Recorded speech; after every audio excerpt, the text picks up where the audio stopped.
tuning into my car channel where I talk about nothing but cars. And I'm at my friend's Rowdy's shop over in Tempe. Once again, he works on a lot of European cars. You know, typically I'm all about the muscle cars, but I also love Mercedes. And I do have a couple foreign cars in my collection. So we're gonna come over here and he's gonna talk about a C63. This thing's a monster, and he's put it back together, and it's all about the business. So stay tuned, hit that like, hit that subscribe, and let's roll. Rowdy, so what do we have here, man?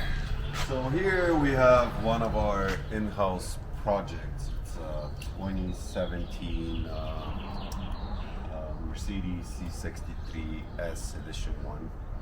So this guy we actually found it in an auction in Oregon. It was pretty beat up, and I'm pretty sure you're gonna show you guys some pictures that I'm gonna send you from when we bought it and through the process of actually rebuilding it, if you want to put it like that. Car was never really in an accident or anything, but it was just very misfortunate to get into a hand of an owner that did not really appreciate it, is my personal guess.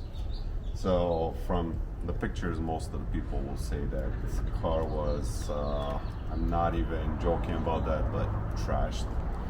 So we did our best to actually restore it to some kind. It's not stock, so it's probably not gonna be in some people's taste, but we do like how everything just came together, and we did put a lot of work and effort in it. So hopefully a lot of people would get excited about it and would like it, or they would comment on it. Hopefully not in a negative way. What made you pick a C63? So this one actually, it wasn't my initial pick, but when a friend of mine that's in Oregon, shout out to Stefan and PDX House, he found it at an auction nearby him, and he was like, hey look, that looks like a very interesting project, and I grew up with Mercedes, so it's kind of my jam, if you want to call it that way. No confirmation whether it runs and drives. It had no hood, no bumper on the car. There was a bunch of visual coolant and oil leaks, so we were thinking maybe worst case scenario, it's probably trashed, but we somehow managed to revive it. Got a new key from a local dealer in Oregon before it got shipped to Arizona. And so is the yellow stitching a part of the S, the Edition 1? Is that like? So the yellow stitching and the Alcantara steering wheel is actually exclusive to the Edition 1, as are the carbon ceramic brakes and the diamond stitching. Also the cluster and the clock on this one are exclusive to the Edition 1 in the C-Class. Mercedes did give their best to really highlight the yellow accents and to give the Edition 1 some way to distinguish itself from its simple S counterpart. They do have the same powertrain, but now what is this car as far as this class of competition? Like, what would it be like the Audi, BMW? Would it be the M4 or the S6 or? So even though some people don't see them as compatible because this one is a V8 4-liter with 2 turbos, the competitor to this particular one would be the M4. Okay. And as far as Audi, you have the S5, because S5, okay.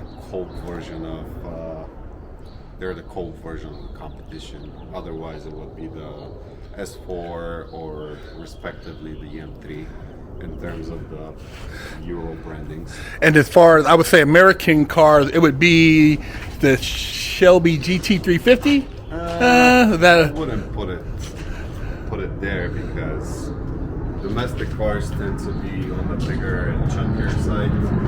This one is way more compact, and than your GT350 Shelby would be. So, in my personal opinion, agreeable or not, it's really a lot of the European cars don't really have, shall we say, US counterpart. So is this heavier or lighter than what a Shelby 350 you think like a Mustang? It's probably lighter. Wow. I'm not exactly sure on numbers, but it should be lighter for sure. And a lot of these carbon fiber accents, is this all like factory? So the carbon fiber accents are not factory, those we added after the fact. However, the rear diffuser is an exact replica of what the original one used to be. It's just made in carbon fiber. Okay. That's also part of the things that we inherited this car with. If you look up there on that shelf, you're going to see the diffuser that the car actually came with initially. It was not stock, and it did not look good. So. And what kind of power are these pushing out of the factory? Like what is it? Like what? Out of the factory, they're giving it 505 horsepower, even though this one basically has every performance package that ever came out of the factory for C63S. Out of the extras that I know about in the C-Class, the only thing that this one is missing is the heads-up display. Everything else that I can think of is in this car. Carbon ceramic brakes, self-driving, adaptable cruise control, wow. Self-parking, pretty much any of the extras that I've ever seen in a C-Class outside of the heads-up, this car has. And it's like probably what, 550 torque? We can go through the spec sheet. I'm not entirely, just don't want to lie to you. Yeah. Not entirely sure. Plus, the car is not entirely stock anymore, so. Yeah, so it's hard to say what, like I know you did a few little extras to it, so. So it has a full exhaust, including downpipes and catback. Okay. It has sports filters. They're completely open, and we do have a little hissing elements on the turbo valves as well. So it does sound.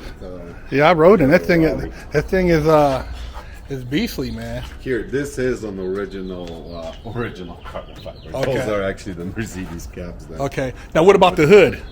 The hood is completely Aftermarket? Aftermarket. Okay. I do get that question a lot. Did that car actually come like this? And then the front splitter also factory? No, the front splitter is basically Brabant style carbon fiber. And how does the handling feel on this thing? I mean, how does it? We are running KW lowering springs on that thing, so it's you can make it stiff as a brick if you engage the so this is like a grocery getter and also a track monster if you want to track it. I've never took it to the track. I'm not gonna lie. I'm more of a grocery shop. Well, it's kind of too pretty to go on. I mean, the track is you beat on your cars, but I mean, essentially, I could see this thing putting in some good lap numbers on the track because the handling is pretty good on it. Well, one of the first things we're going to have to do is probably raise the front end. Yeah, remove the splitter completely. Yeah. That thing get murdered. Thank God, whenever we were attaching it, we put it on with rivet nuts and screws, so it is removable if we choose so. But I would, at this point, I really like that car the way it is. So. Now, how would you compare? I mean, I know they're two different cars. One's more of a, I don't know, I guess a sports car, but to me, this is like a sports car with a back seat. How would you compare these to the Mercedes AMGs, like just the coupes? To the Coupe GT? Yeah, Coupe GT. The Coupe GT is in its own class, even though it kind of shares similarities in the powertrain. But they're completely different. They have a different balancing because the transmission, as in your Porsche, the transmission is all the way in the back. That's right. Engine's on the front. So power balance. and weight distribution is completely different. It Okay. feels like a really different car. Okay. And this one being lighter on the front, it does have a lot of gripping issues, even though we try to mitigate some of that while still having the original size tires and wheels on it. We put Michelin Super Sports to give us that extra grip, but not the roughness of a slick tire. You got them big carbon ceramics on there, man. Yep. Oh man, So- beautiful car, man. Carbon ceramics, thank God there was no damage to the rollers, but the pads were gone. So they got new pads on the front, new pads and rollers on the rear. Thankfully or unfortunately, the rear ones are not carbon ceramics, they're just standard AMG brakes. Okay. But it still stops pretty good especially for as fast as it is. And I know it's got a good sound system in it too, huh? Yeah, that's still the standard sound system. There was no changes really made to the interior outside of those little carbon fiber extensions to the pedal shifter. A lot of the people don't even notice them that they're there, but they still make it a little easier whenever you're trying to grip for the pedal Oh, show you the shifter in pedals. race mode.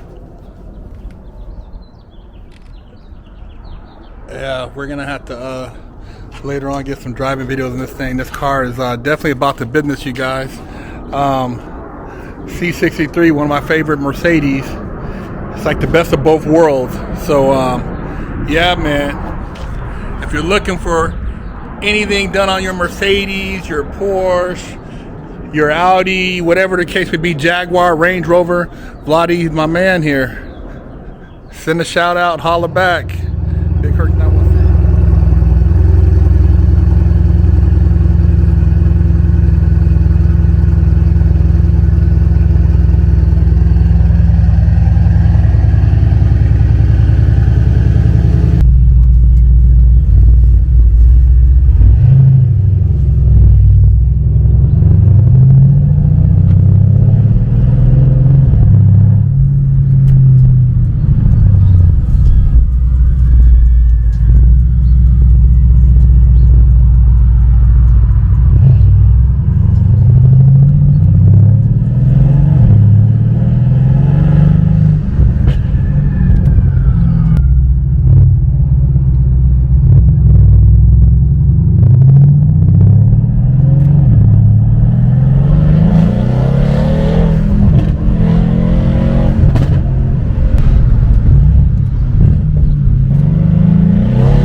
BigHerc916.com to pick up a limited edition GTA poster signed by me for $10, or with your purchase of a Wig Splitter Porsche t-shirt. Don't forget to stop by the BigHerc916 store and pick you up a sticker for your car, or a patch, or a sticker for your laptop, or maybe a beanie, or read one of the many books that BigHerc916 has authored.